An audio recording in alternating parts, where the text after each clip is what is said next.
Hey y'all, I'm Shayna and I'm back with another review. This is for Belle Collective Season 4, Episode 6, Funk Around and Find Out. And y'all, this episode really didn't give that much, so I'm not going to be before you long, but we're going to get into it regardless. Like, I'm going to give y'all the best that I got, okay?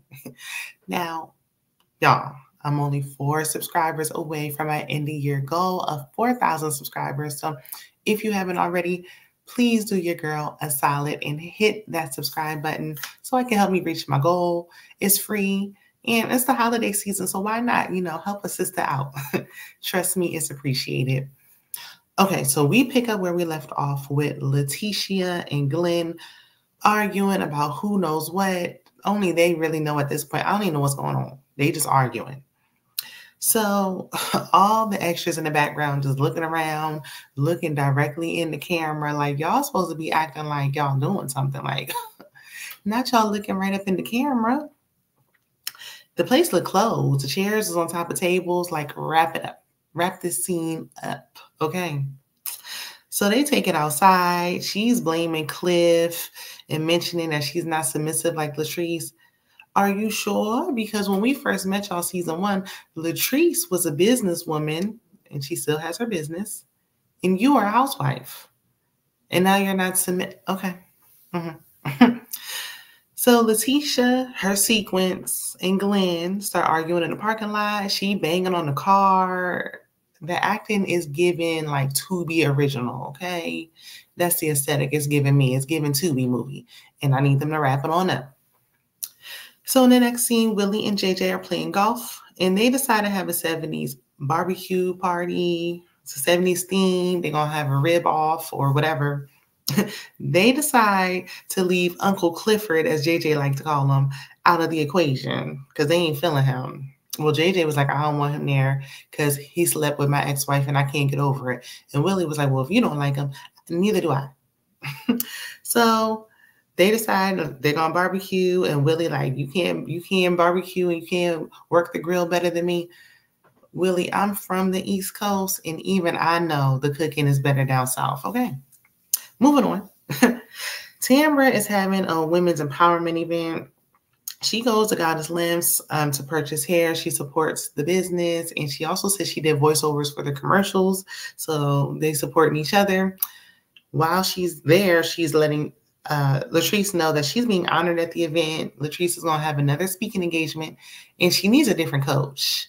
She don't need to go to the Pearson Enterprise. She need to go elsewhere if she's going to be speaking at this thing, okay? But she is there. She's going to be honored or something like that. We'll find out. So Latrice like, who all going to be there? Are any of the other Belles going to be there? I think she said she invited Akeisha, and she was like, nobody else has businesses in Jackson, so it don't make sense. Plus, she don't like them. But that's just how I feel. Marie, of course, isn't invited, and they start discussing their disdain for Marie. So we moving on, we see Marie, her BBL, and Zuri are at Zuri's dance class. It's like a mother-daughter dance off. It's cute. It was real cute.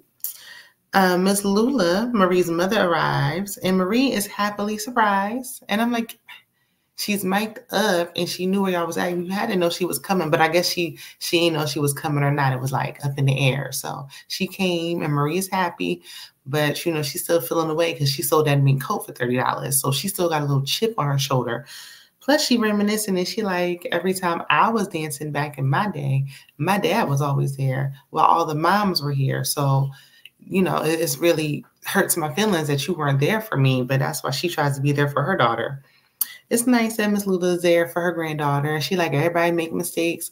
Yeah, but Lula, when you want to stop making them, is what you got to stop making the mistakes. But I don't think she's ready yet. I don't know. That's just me. She don't really see what she did wrong, because she was like, well, if it wasn't for me doing what I did, you wouldn't be where you are today. And she's always taking credit for where Marie is today, and I don't like that.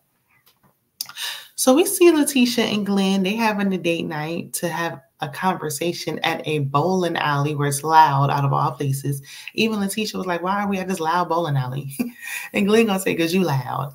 Okay, but not louder than those pins. We got to be able to hear each other. Thank goodness they mic'd up. So Glen brings Tisha's ring and asks her to wear it again. She was like, oh, not the first ring. Now she pulling up the first ring. Well, while we talking about it, where's the second ring? Because y'all, it was a whole big ordeal when he upgraded her ring. So where is it? What happened to it? Where's the ring? Okay. So she's crying and blubbering and giving a long-winded speech. Girl, just put the ring back on so y'all can go ahead on a bowl. I mean, when I say she's trying to produce a scene, honey. Anywho, so he forced the ring back on her finger, and they're both shocked. They're like, well, I can't believe it still fits. Barely. It's given forced, like this marriage. But I digress. So it's time for the 70s party. So Gucci is, she's smacking JJ's butt. Mama was there. She smacked it like 25 times. Like, okay, we can move on, cameraman. JJ and Glen, aka G-Man, are matching.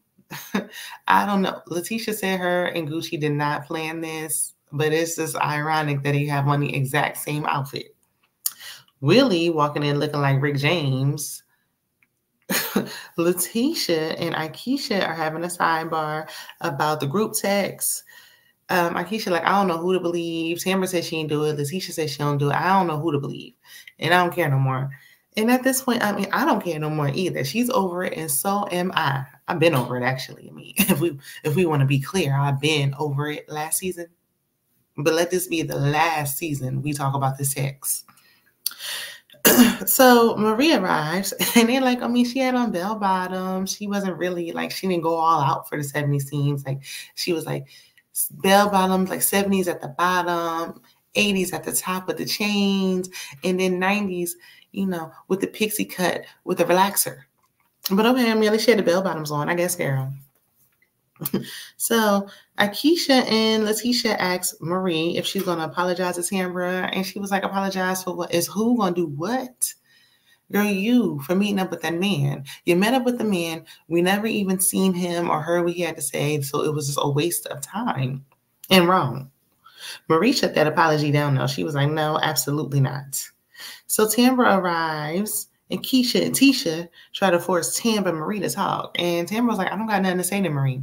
I wouldn't either, because they don't really have a real reason to have a beef. Like, Marie just want to pick a fight. All this, I'm talking about, oh, you don't share your business. You don't tell everything. Why would she? Look how y'all act. They blame her, you know, for not being open, like as a reason to treat her bad like they like to do. And at first, Lateshia seemed like she was doing good. She was like, I apologize. I think it was wrong that me and Marie met with that man. Then she flipped and was like, but Tambra, you're so closed off, and it's your fault for not telling us everything. Why would she? Tambra said, why would I be bringing this up from somebody I dated years ago? Yeah, why would she? Oh, and I know nobody asked, but I got a restraining order against my ex. Like, what? Anyway, so Tambra was like, I can't take this. I'm not taking the stress. You know, she's still keeping her pregnancy a secret. At this point, just stop showing up stuff if you're not going to share that you're pregnant so they can leave you alone. I think if she just says she's pregnant, they'll leave her alone.